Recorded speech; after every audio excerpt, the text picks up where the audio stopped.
Suntem în data de sâmbătă, 29 aprilie 2006. Adrian este la antrenament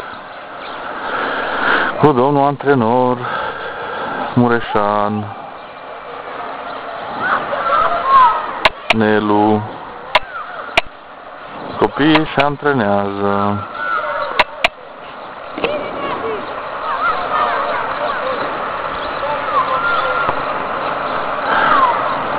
Acum închidem un pic camera și revenim după pauză publicitară. Am revenit după scurtă pauză publicitară. Tocmai s-a marcat un gol, stimați telespectatori. Copiii sunt fericiți. Iată.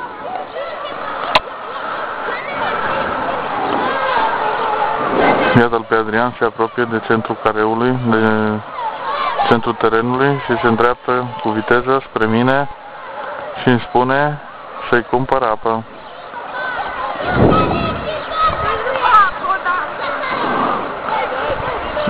Ai spus ceva?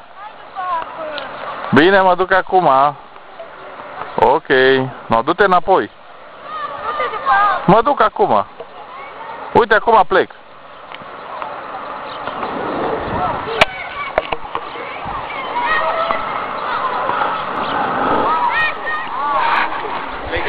Nu vă pot să cam beau apă.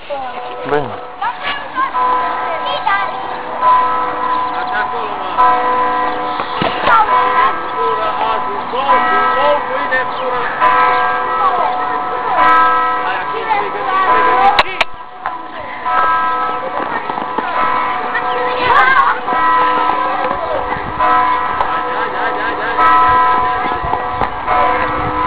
Fugă, du-te la antrenament.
Haide, toată lumea, Gabi, hai, Ramu!